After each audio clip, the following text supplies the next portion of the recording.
Hello అండి. ఎలా ఉన్నారు అందరూ? బాగున్నారా? సో, ఈరోజు నేనొచ్చేసి వెజ్ డంప్లింగ్స్ చేస్తున్నాననమాట. సో, దానికి ఏమేమి ఇంగ్రీడియెంట్స్ యూజ్ చేస్తానో చూపిస్తాను చూడండి. ఇదొచ్చేసి it's cabbage and carrot,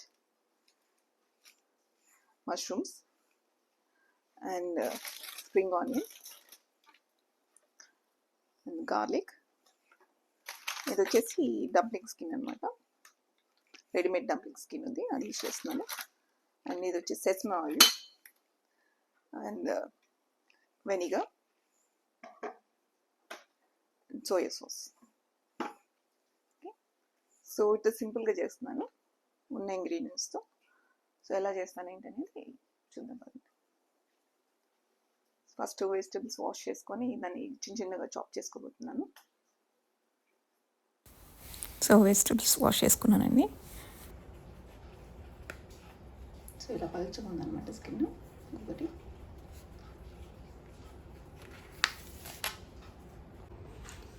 so ఇప్పుడు ఈ వెజిటబుల్స్ నేను ఫైనల్గా కట్ చేసుకుంటానండి చాపింగ్ మిషన్లో. సో చాపింగ్ మిషన్లో వచ్చేసి ఇలా సన్నగా కట్ చేసుకున్నాను అనమాట వెజిటబుల్స్ని. మష్రూమ్ కట్ అయిపోయింది. ఆ తర్వాత ఇప్పుడు క్యాబేజ్ అండ్ మిగతా వెజిటబుల్స్ అన్నీ కూడా ఇలా కట్ చేసుకున్నాను అనమాట. చాలా థిన్గా కట్ చేసుకొని దానిలో ఉన్న వాటర్ని అంతా కూడా తీసేసాను. ఎందుకంటే వాటర్ ఉంటే ఏంటంటే మనకి డంప్లింగ్స్ మెత్తపడిపోతాయి అన్నమాట మనం చేసేటప్పుడే. అందుకని వీలైనంతవరకు క్యాబేజ్లో ఉన్న వాటర్ తీసేసేయాలి. తీసేసిన తర్వాత మనకు అలా ఉందన్నమాట. దాంట్లో ఇప్పుడు నేను సోయా సాస్ అండ్ వెనిగర్, మిగతా నేను మెన్షన్ చేశాను కదా ఉప్పు, అవన్నీ యాడ్ చేసుకోవాలి. కొద్దిగా వెనిగర్,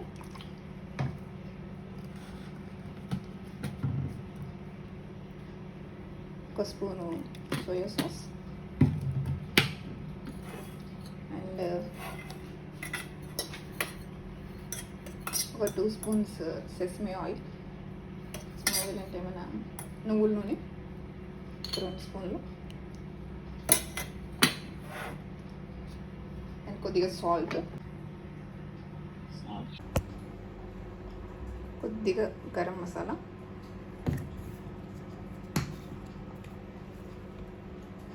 లైట్గా అండ్ కలుపుతున్నాను.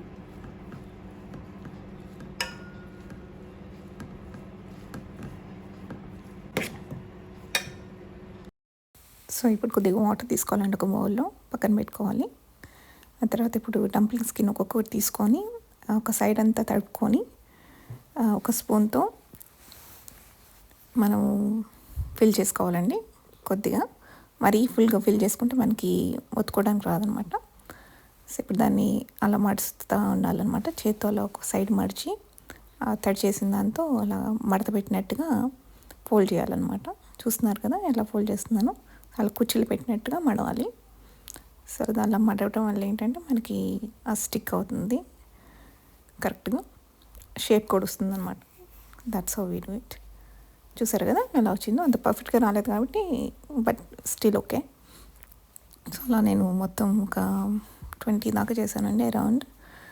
సో నేను ఈరోజు వచ్చేసి ఫ్రైడ్ డంప్లింగ్స్ అండ్ బాయిల్డ్ 2 రకాలు చేస్తున్నాను. ఆల్మోస్ట్ 16 డంప్లింగ్స్ అయినాయి.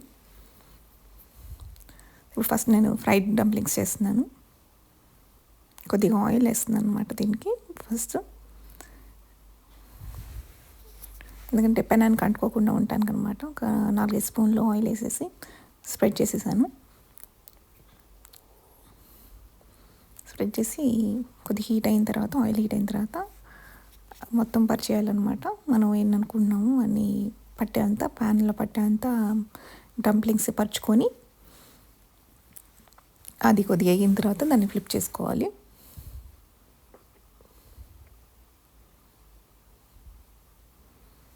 సో చూస్తున్నారు కదా, ఇప్పుడు అవి ఏగంగానే ఇప్పుడు నేను దాన్ని ఫ్లిప్ చేస్తున్నాను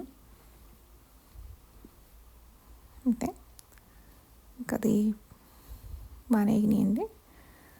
సో ఇప్పుడు ఇక్కడ ట్రిక్ ఏంటంటే ఈ డంప్లింగ్స్ అలా డైరెక్ట్గా ఏగంగానే తీసేయడం కాదండి. దాంట్లో కొద్దిగా వాటర్ పోయాలన్నమాట. ఒక కప్పు వాటర్ పోసి దాన్ని మూత పెట్టాలన్నమాట. దానివల్ల ఏంటంటే ఆ స్టీమ్కి కూడా ఉడుకుతుంది అనమాట మనకి. అప్పుడు ఏంటంటే మనకి కొద్దిగా సాఫ్ట్గా టెండర్గా వస్తుంది. అదే అనమాట మెయిన్. ఈ ఫ్రైడ్ డంప్లింగ్స్ వచ్చేసి డైరెక్ట్గా ఓన్లీ ఫ్రై మాత్రమే చేయరు, దాన్ని స్టీమ్లో కూడా ఉడకబెడతారు కొద్దిగా ఫ్రై చేసిన తర్వాత. సో అప్పుడు ఆ స్టీమ్ పట్టి అవి మనకి మెత్తగా వస్తాయి. అట్ ది సేమ్ టైం కొద్దిగా క్రిస్పీగా కూడా ఉంటాయి, చాలా బాగుంటుంది. ఇప్పుడు కింద అతుక్కోకుండా మనం దాన్ని స్పాచ్లో పెట్టి తీయాలి. That's it.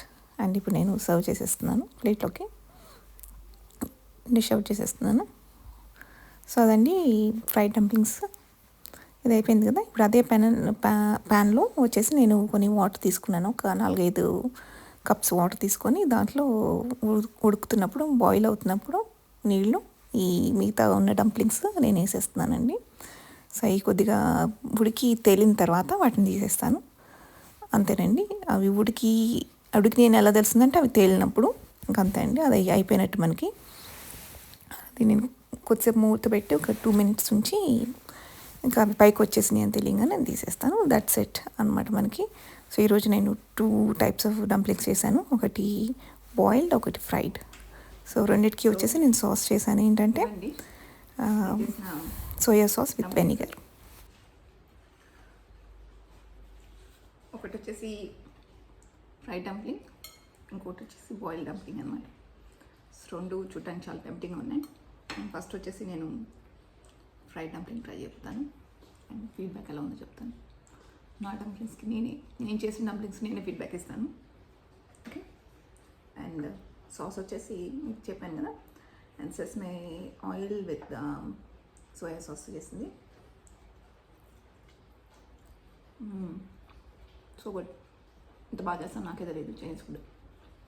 నాకైతే బాగా నచ్చింది, ఎందుకంటే నేను ఇంత ఎక్స్పెక్ట్ చేయలేదు కాబట్టి.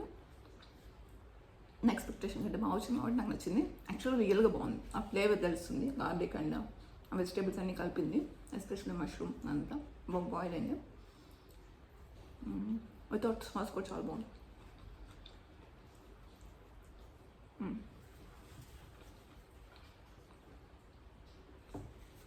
అలాగే ప్రాపర్గా కుక్ అయింది. మీరు లాస్ట్లో కొద్దిగా వాటర్ కూడా యాడ్ చేసి అది ఎవాపరేట్ అయ్యి ఇప్పుడు కుక్ చేసాం కదండి, దానివల్ల చాలా బాగా వచ్చింది. ట్రై చేస్తున్నాం. Boil one.